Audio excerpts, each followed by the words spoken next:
Stefan Lessing, welcome to Hash Global Leadership Conversation number 1. It's absolutely wonderful to have you with us.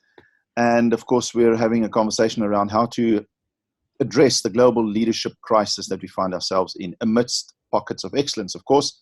And Stefan is the Executive Director at True Heart Coaching, very experienced in coaching leaders. And he has a strong view, no doubt, about the two specific questions we have. We encourage all of you to ask these questions to people that you know can add value and contribute a great deal. Stefan, great to have you with us on Global Leadership Platform. Thank you, Adrian. It's good to be here. Stefan, you're all the way in the Cape Town region, West Coast, lovely, beautiful, and I'm right here next to Kruger National Park. Amazing what technology can do. I wish another wonderful. Yeah. I wish leadership was half as good as technology sometimes, although technology can also let us down. Stefan, here we go. 2 key questions to kick off the conversation globally.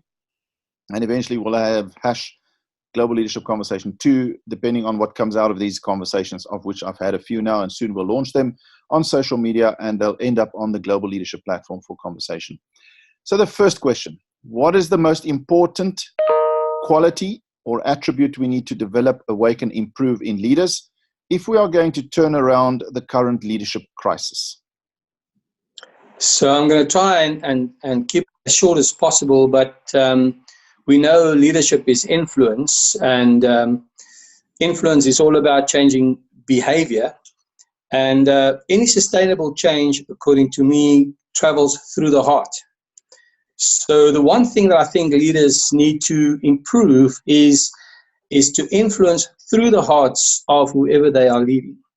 And to be able to influence through the heart, then obviously it's all about influencing towards a common purpose. And if we're talking about a common purpose, we're talking both about the purpose of the organization or the institution, but then also the individual purposes of the leader and the person he's leading. So if I can really tap into the purpose of the people or the person I'm leading and make that common, then you find intrinsic motivation for what we're trying to achieve. So you move away from control to commitment, from compliance to commitment, and from control to power. So then people want to instead of have to follow you. So I think that is absolutely key. And then from there also the name of our organization is True Heart Coaching. And that's also reaching people through the hearts. Okay, so I understand, I think, what you're saying in terms of reaching people through the hearts. So what would be the one attribute key to getting that right? Okay. Yeah. So again, I think there are 2 things. First of all, we all agree that people are not interested in the message until they believe in the messenger. And therefore, if I want people to listen to me, they need to know that I truly care about them.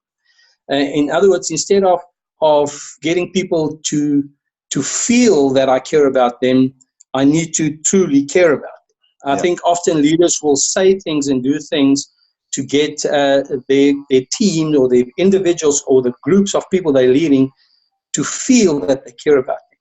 But I mean, if you truly care about people, you don't have to think about what's the true thing or the right thing to say or to do to let them think I care about them. So caring for them is the first important thing. And secondly is, how do I challenge them to improve, to become better, to grow? And so if I have a group of people or individual that's reporting to me or working with me that is convinced that I truly care about them, and they experience growth in whatever interaction they have with me, then you will move them towards commitment away from compliance. I think that is key, caring for them and challenging them to be more, to be better. All right.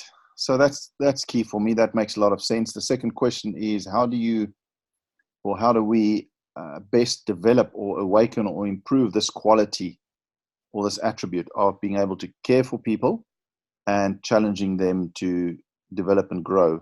So how do you develop a leader to do that better? Because that's what we all do, leadership development all over the world.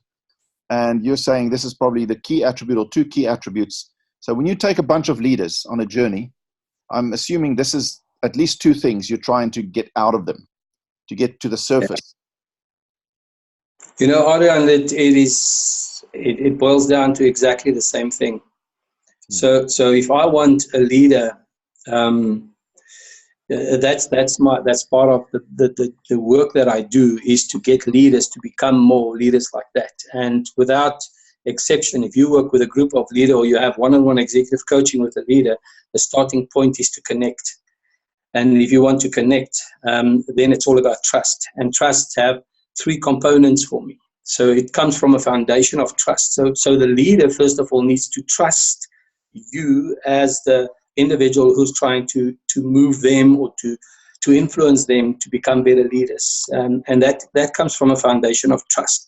And trust, number one, is a conviction that our values are aligned, that we are looking, that we're working from the same base. Secondly, that we are competent. So whoever is talking about, so if you talk about competence, it speaks about skills, it speaks about capabilities, but it's also speaking about results. Can you prove, do you have the results of the change or the difference you've made in the past? Those things, those two things, divided by the risk involved. So in other words, by working with you, what is the risk involved for me not getting it right? So it's both as a leader and my team and organization, but also if I have to connect with somebody, the basis of trust would be those three components. Are our values aligned? Is this person competent? And does he understand the risk for me that I have in actually doing what he's talking about? Okay. I don't know if I make sense. Yeah, absolutely. But in the beginning, when you said what boils down to the same things, I thought what you're going to say is, if I want to develop leaders to have more caring and to challenge others to grow and develop, then the way I'll turn leaders around is by caring for them and challenging them to grow and develop. But then you come with a trust, which is the foundation there, and you say those three elements. What was the first C? There was a C first, but it isn't. No, so let me first go back. So I did mean exactly what you understood. So first of all, they need to know that I care about them, and I've got a challenge for them to grow to be more. But that comes from a foundation of trust, and trust equals values, alignment of values, multiplied by competence, divided by risk. Okay. All right. So if I'm convinced that our values are aligned, and you know what you're talking about, and you understand the risk for me, then I'm going to trust you. Okay. So if I don't trust you, it's either going to be one of those components. Either I feel our values are not aligned, or I feel that there's a question around your competence, your credibility, your results, or I sense that it's too high a risk to do what you expect me to do. Okay, very interesting. And that goes both ways. Whether I, as a leader, and you're my follower, I don't trust your competency, or vice versa, you don't trust my competency. I've been put in this position for whatever reason, but it's not because of my competency. And then the trust is broken down. Okay. It's a two-way street. Okay, I think your point came across very powerfully, Stefan. Thank you so much. So the top quality you mentioned there, and then also how to develop that in particular, or qualities, shall I say. I've got something to think about. I think our listeners will also have something to think about. And thank you for sharing that. I think that gets the conversation going. Really appreciate it. And all the best with what you're doing out there. For our listeners, those who will be watching this, Global Leadership Conversation #1. These are the short conversations we're holding with leaders and experts and authors and coaches out there, to try and get to the bottom of how do we turn around this global leadership crisis. And the first two questions we're asking, of course, is what's the top competency or quality or attribute leaders need, and then how do we awaken that? How do we develop that? How do we get it to the surface so that we can do something about it? And that's just the beginning of our conversation. We encourage you to, with this hashtag, interview others with those same two questions so that we can get this to snowball.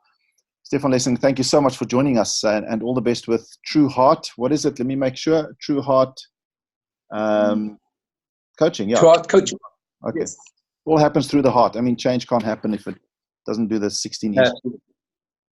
Thank you for including and involving me. It's a privilege to be part of this. I know we'll have another conversation in the future. Thank you. Thank you, Adrian.